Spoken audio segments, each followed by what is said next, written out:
Good morning students, welcome to our HM online classes. Today we are going to learn a topic, figure of speech. This topic is given on page number 15 of your textbook, page number 15. So before see the information about metaphor, we see some information about simile figure of speech. Then we see the information about metaphor. Simile, it consists comparison between two dissimilar objects for some likeness. A simile always include the word as or like. Simile figure of speech में दो dissimilar things का comparison किया जाता है, to dissimilar things का comparison किया जाता है।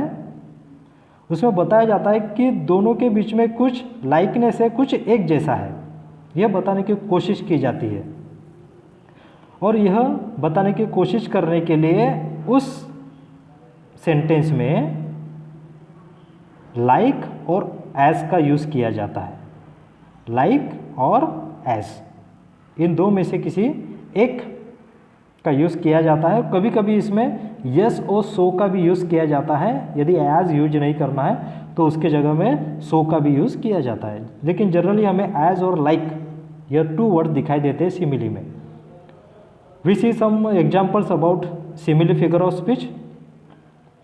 ही fought like a lion, he fought like a lion. Here we see he is compared with lion। यहाँ पर हम देख रहे हैं he का कंपैरिजन lion के साथ में हो रहा है। And he it's a person, यह पर्सन है, कोई व्यक्ति है, उस व्यक्ति का कंपैरिजन lion के साथ में किया जा रहा है। व्यक्ति और lion are two dissimilar things, यह तो दोनों अलग अलग चीज़ें हैं, एक इंसान है और एक जानवर है, लेकिन दोनों में कुछ समानता बताई जा रही है, कुछ लाइकनेस बताया जा रहा है। ही फाउट लाइक अ लॉयन, वह लॉयन के जैसा लड़ा, यानी लॉयन जैसा लड़ता है वैसा यह भी व्यक्ति भी लड़ रहा है। बस इतना थोड़ा लाइकनेस बताया जा रहा है, थोड़ा एक जैसा काम वो दोनों कर रहे हैं, लेकिन दोनों है अलग अलग चीज़ें, डिसिमिलर थिंग्स है। बस टू डिसिमिलर थिंग्स के बीच में कंपैरिजन करने के लिए फिगर ऑफ स्पीच सिमिले का यूज़ किया जाता है, लेकिन यह यूज़ करने के लिए दो वर्ड्स का मदद ली जाती है, that means like and like और as.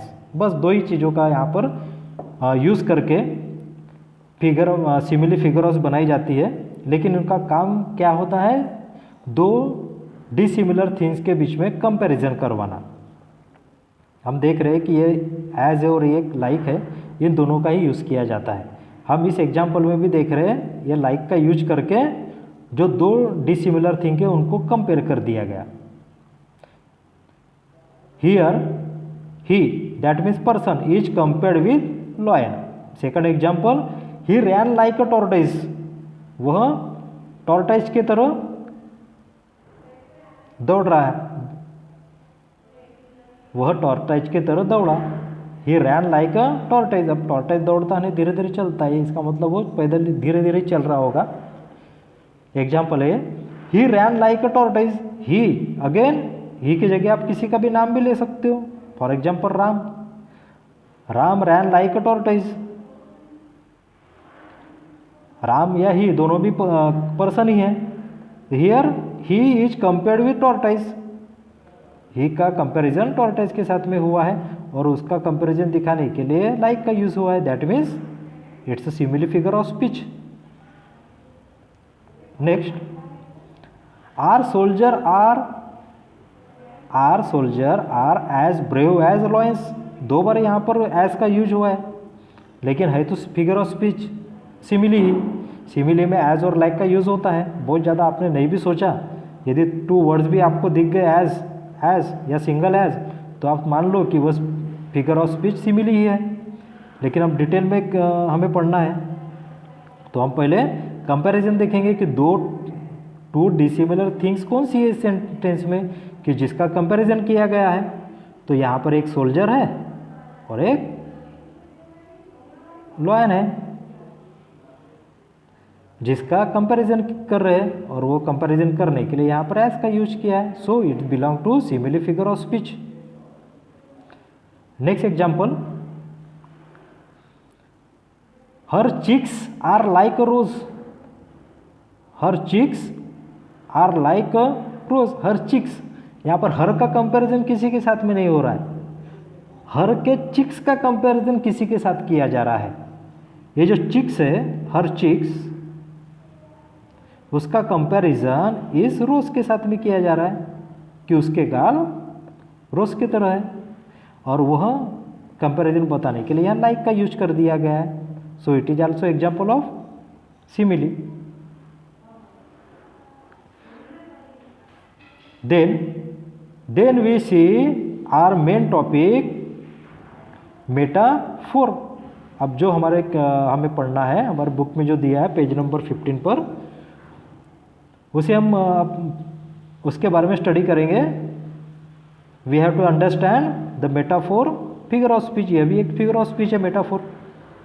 Here an implicit comparison is made between two unlike object without use of the words like, so और एज। मैंने बताया था कि सिमिली में एक वर्ड कभी कभी यूज किया जाता है, यस, ओ, सो। तो मेटाफोर में भी सेम थिंग होती है। टू डिसिमिलर थिंग के बीच में कंपैरिजन करने के लिए मेटाफोर में भी टू डिसिमिलर ऑब्जेक्ट में ही कंपैरिजन किया जाता है। सिमिली में भी वही काम किया जाता है, लेकिन मेटाफोर में जब टू डिसिमिलर थिंग्स में कंपैरिजन किया जाता है तो लाइक और एज का यूज नहीं किया जाता। लाइक और एज का यूज नहीं किया जाता। ये जो लाइक है, एज है, कभी कभी सो का भी यूज हो जाता है, तो लाइक और एज का यूज नहीं किया जाता मेटाफोर में, और सिमिली में हम लाइक और एज का ही यूज करते हैं। ये ध्यान में रखना है आपको, यहाँ कंफ्यूज नहीं होना है।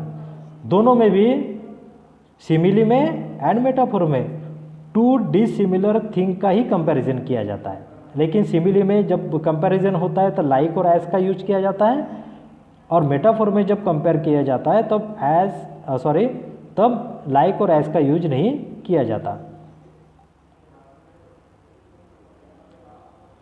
We see some examples of metaphor for more understand the concept of metaphor.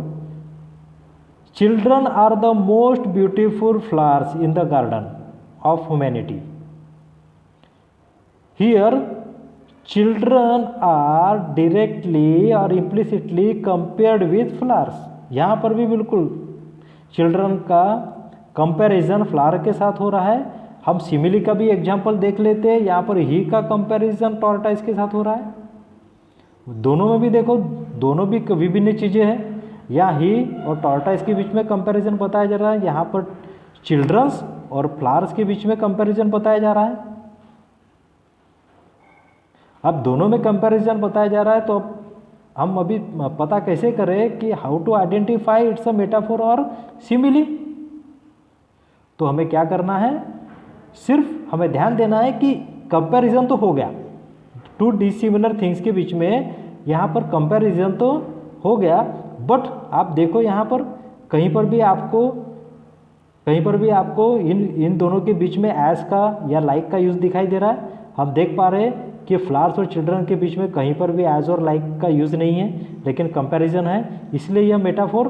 और हम देखते हैं सेकंड एग्जाम्पल सिमिली का। तो यहाँ पर ही और टॉर्टाइस के बीच में यहाँ पर लाइक का यूज़ हुआ है, यहाँ पर वो चीज़ नहीं हो रही है। बस ध्यान में यही रखना है कि सिमिली में लाइक और एज आएगा एंड मेटाफोर में लाइक और एज नहीं होगा, लेकिन दोनों में भी सेम थिंग होगी। That means comparison between two things, to dissimilar things. दो विभिन्न चीज़ों के बीच में ही कंपैरिजन दिखाने का काम दोनों भी फिगर ऑफ स्पीच करते हैं। Here children are implicitly compared with flowers.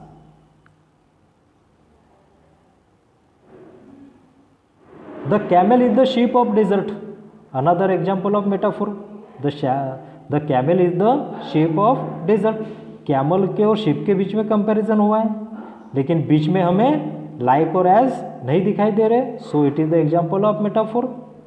He is a shining star, he is compared with star. यहाँ पर ही का कंपैरिजन स्टार के साथ हो रहा है। फिर से आप देख लो, यहाँ पर बीच में कहीं पर भी हमें लाइक भी नहीं दिखाई दे रहा, एज भी नहीं दिखाई दे रहा, so it is the metaphor. यदि लाइक एज दिख जाता तो सिमिली हो जाता। भाई इतना ही आपको ध्यान में रखना है। Now we try to solve the exercise given on page number 15। Read this sentence, underline the metaphor. हमें सेंटेंस पढ़ना है और डिसाइड करना है कि यहाँ पर मेटाफोर के एग्जाम्पल्स कितने हैं। जो मेटाफोर के एग्जाम्पल्स है उसी के नीचे में हमें अंडरलाइन करने हैं, बाकी को छोड़ देने हैं। She is as wise as owl. यहाँ शी का कंपेरिजन यहाँ पर डायरेक्टली आउल के साथ किया गया है। शी का कंपैरिजन आउल के साथ हो रहा है, लेकिन बीच में हमें एज भी दिखाई दे रहे, दो एज दिखाई दे रहे, तो that means it is the example of figure of speech. हम यहाँ अंडरलाइन नहीं करेंगे। हम अब मेटाफोर इस सेंटेंस के नीचे में अंडरलाइन नहीं करेंगे, क्योंकि यह जो सेंटेंस है यह हमारा मेटाफोर का सेंटेंस नहीं है। Then we see the second example, he is a shining star. He is a shining star. तो यह जो सेंटेंस है हमारा, यहाँ पर ही का कंपैरिजन स्टार के साथ हुआ है, और हम बीच में देख रहे हैं कि यहाँ पर लाइक एस एस भी नहीं दिखाई दे रहा है। That mean it is the example of metaphor. तो इसके नीचे में आप सिंपली अंडरलाइन कर दीजिए। Laughter is the music of the soul. इधर लाफ्टर का कंपैरिजन म्यूजिक के साथ में किया गया है। Laughter is the music of soul. Music अलग चीज़ है, हंसना अलग चीज़ है। तो यह भी यहाँ पर भी लाइक और एज नहीं दिखाई दे रहा, so it is the example of metaphor, underline. Then the alligator has white teeth. यहाँ पर किसी का भी कंपैरिजन किसी के साथ नहीं हो रहा है। The alligator has white teeth. Alligator को व्हाइट टीथ होते हैं। मगरमच्छ को तो जो भी एनिमल्स है उनको टीथ होते ही है। क्या कंपैरिजन तो कहीं नहीं किया गया, सो ये भी कहीं पर ये ना सिमिली का एग्जाम्पल है ना ही मेटाफोर का है। There are caterpillars in the garden. हमें गार्डन में कैटरपिलर्स इजीली दिखाई दे जाते हैं। इंसेक्ट है कैटरपिलर। यहाँ पर किसी का भी कंपैरिजन नहीं हो रहा है। Not a example of simile, not a example of figure metaphor.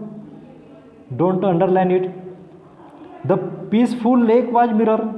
Here the peaceful lake was mirror. Lake is compared with mirror. दो अलग अलग चीज़ें दिखाई दे रही है। मिरर अलग चीज़ होती है, लेक अलग चीज़ होता है। यहाँ दोनों के बीच कंपैरिजन कर दिया, लेकिन यहाँ पर लाइक एंड एज नहीं है, तो सो it is the example of metaphor, underline it. The detective listen with wooden face. Detective compared with wooden face. ये डिटेक्टिव जो भी सुन रहा था वुडन फेस करके, the detective listen with wooden face. उसका जो फेस है, डिटेक्टिव का जो फेस है, उसके वहाँ पर कंपेयर कर दिया वुडन फेस के साथ में। It is the example of metaphor. Her hair was a flowing golden river. Her hair was a flowing golden river. अब यहाँ पर जो हर हेयर है, जो पर्सन के जो हेयर है, उसे बताया गया है कि फ्लोइंग गोल्डन रिवर, यानी उनके जो बालों को बता दिया है कि गोल्डन रिवर है। बाल एकदम गोल्डन की तरह है, लेकिन उसको बता गोल्डन सोनेरे रंग के बाल होंगे, उसके काफ़ी बड़े बाल होंगे, तो उसे बता दिया है कि फ्लोइंग रिवर है वो। एक बहती हुई नदी के तरह है उसके बाल। रिवर के साथ में हेयर का कंपैरिजन हो गया, that is it is the example of metaphor, so underline it in this way. It's a very very simple topic. तो हमें मेटाफर को पढ़ने के लिए आप पहले सिमिली फिगर और स्पीच के ऊपर फोकस कीजिए, दोनों में अंतर क्या है वो सोचिए, 2-3 बार वीडियो को देखिए and then try to solve this exercise. वैसे एक्सरसाइज मैंने करके दी है, बाद में आपको सेल्फली भी करना ही है। आपको कितना समझ में आया वो भी खुद को आपको चेक करना है। So in this way we completed this topic, figure of speech, metaphor. Thank you and have a nice day.